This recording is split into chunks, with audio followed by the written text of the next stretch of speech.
Bryce Thomas here, representing the Academic Business Division at Rock Valley College.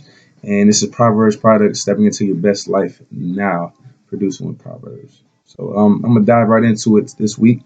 Uh, this week's proverb is 22:6, and it reads, train up a child in the way he should go, and when he is old, he will not depart from it.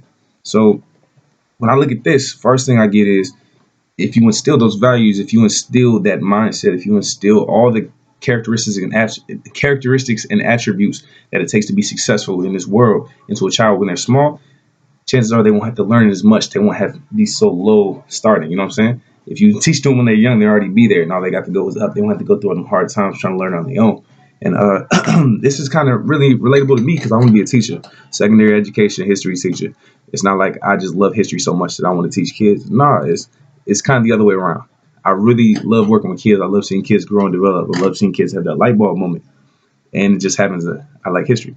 So that's going to be my little outlet to influencing kids to be the best they can be and to change the world. So it's kind of cheesy, but that's really what I see.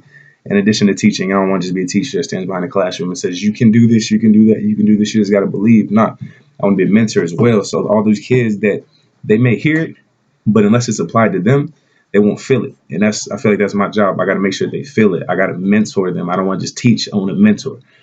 Because at the end of the day, after parents, after relatives, after coaches and stuff, teachers are always going to be there for students. They make everlasting impacts, whether or not you like to admit it. Some teachers impact you in some way. It could be negative or positive, but I hopefully want to be a positive influence to most kids. That's why I really want to do this. And I want to help them so that their ceiling isn't as low from the start. Some of these kids are just so set back from not being taught enough, not being led the right way, and not having them values instilled in them. They actually start from below, and at the end of their lives, the ceiling's lower than it should be. So I want to help raise the ceilings. So that's pretty much a little background about what I like and what I get from this proverb.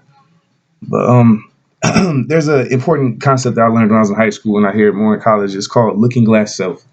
It was created by Charles Cooley in 1902, and Looking Glass Self pretty much says if people tell it to you, if people put you in their schema as a successful person, chances are you're going to be successful. If somebody puts you in the schema as a thug, as a criminal, you're going to be inside that. In like basically, if I was brought up as a kid and everybody's like, Bryce, you're gonna do this, you're gonna be president, you're gonna do great things, yada yada yada, it's more likely that I'm gonna be that way.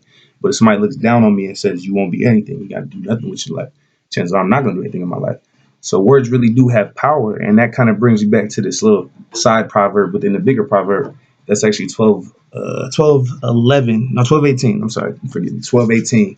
There, there is one who speaks like a piercing of a sword, but but the tongue of the wise promotes health. Sorry, I stuttered today, man. I had too much coffee, I'm a little jittery. But basically, what this is saying, if you don't think before you speak, your words can hurt people.